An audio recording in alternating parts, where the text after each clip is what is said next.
Au Moyen-Âge, il n'est pas rare qu'entre deux bouchées, un compagnon de table aille se soulager dans un coin de la pièce, dans la cheminée, dans un pot sous la table, qui sera prestement vidé par la fenêtre, dans la rue, au cri de « Gare l'eau !»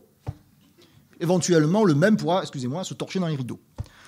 On rote, on pète à table, on revendique même en vers et en prose le droit de le faire dans une littérature scatologique assez abondante, dont Rabelais nous propose l'exemple le plus connu, mais qui fleurira jusqu'à la fin du XVIIIe siècle.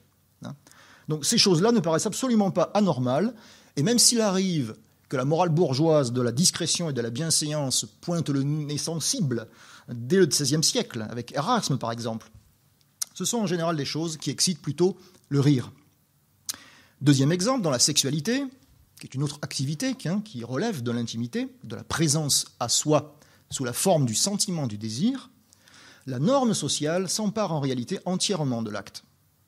La préférence du sujet, la manière, croit-il, authentique avec laquelle il vit ses désirs, est en réalité une illusion d'intimité, car le regard normatif perché sur notre épaule rentre à notre insu jusque sous nos draps.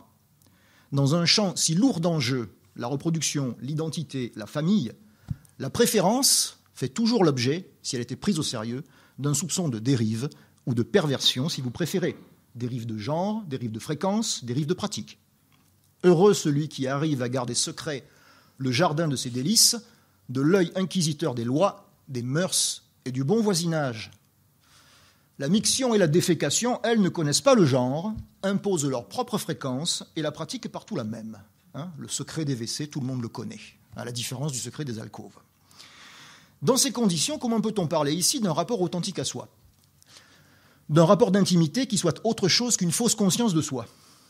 Qu'est-ce donc qui pourrait nous ramener, sans nous laisser le choix, à une naturalité présociale réellement irréductible ? La réponse à cette question hautement rousseauiste se trouve au fond des cabinets, d'où se fait entendre la voix de la nature. Partons du constat qu'il est impossible de dompter et de discipliner le ventre. Cette part d'intériorité organique ne peut pas faire l'objet d'un contrôle. Peut-être est-ce même pour cela que la société médiévale rigolait franchement du bruit et de la fureur des entrailles.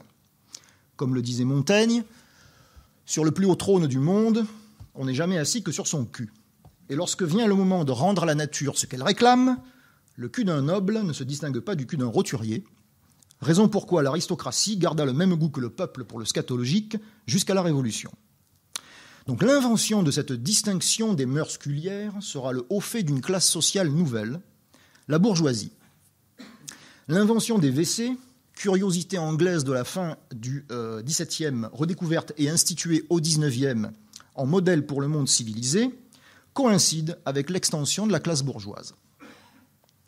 Or, la bourgeoisie ne s'oppose pas au peuple comme le noble pouvait le faire, ou la noblesse, antagonisme social radical, différence de nature. Elle est elle-même issue du peuple. Mais elle pense qu'elle ne doit qu'à elle-même son ascension sociale, grâce à ses qualités morales et intellectuelles supérieures. C'est le propre de l'esprit bourgeois du XIXe. C'est pourquoi on ne tapera pas sur le bourgeois, on reconnaîtra aussi une qualité essentielle à cette bourgeoisie du XIXe.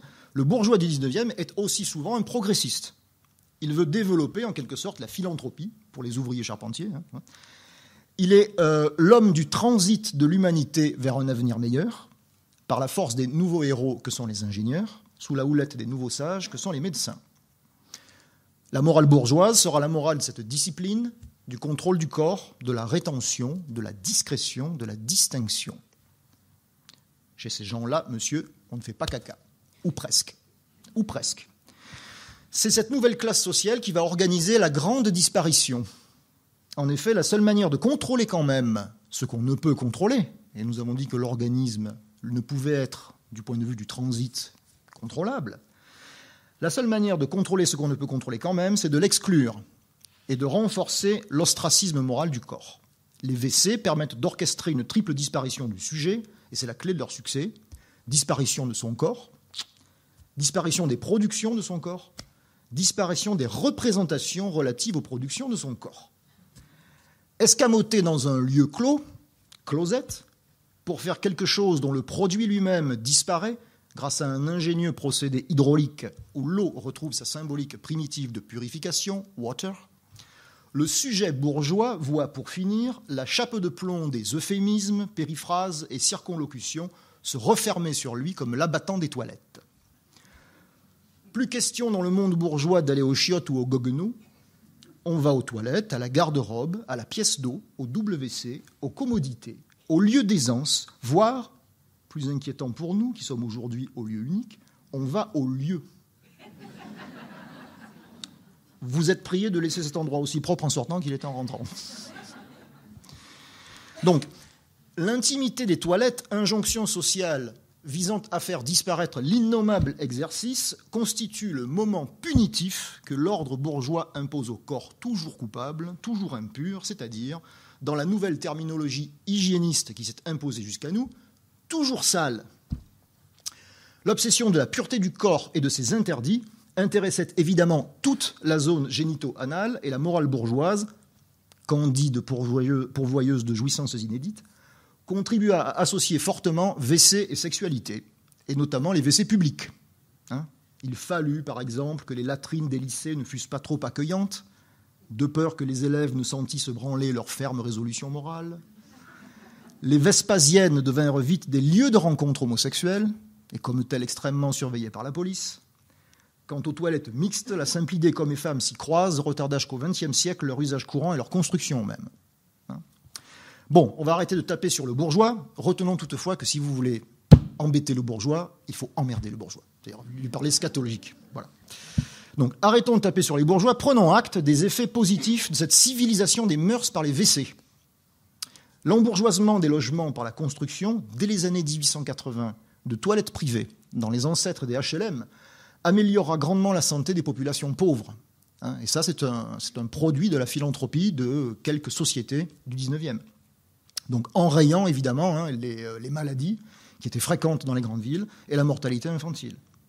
Elle constitue ainsi l'indice le plus sûr du développement économique et sanitaire parce qu'elle implique la généralisation de ces deux progrès majeurs que sont l'adduction d'eau et le tout à l'égout, maintenant rejoints par le traitement des eaux et la valorisation des matières. Ce n'est pas pour rien si l'OMS a choisi de consacrer un jour par an, le 19 novembre, je l'ignorais, le saviez-vous, à la journée mondiale des WC. Mais oui, mais rappelons ainsi que pour 1 milliard de personnes dans le monde, c'est un problème de santé publique urgent et fondamental. Donc les toilettes privées pour tous ont donné au peuple un aspect de la dignité bourgeoise à travers la simple possibilité d'habiter un lieu salubre et non un cloaque malodorant aux fosses débordantes, comme c'était encore le cas il y a quelques décennies en France. Les WC à l'anglaise sont donc normalement imposés partout, contre les WC à la turque qui n'ont de turc que le nom et qui sont spécialement répandus en France. Les toilettes communes sans séparation, la défécation à ciel ouvert, sur les trottoirs des villes, dans les pots de chambre, dans les garde-robes, etc., qui constituaient un passé peu glorieux, mais que nous avons oublié et mis de côté alors qu'il était le passé de nos grands-parents. Bon.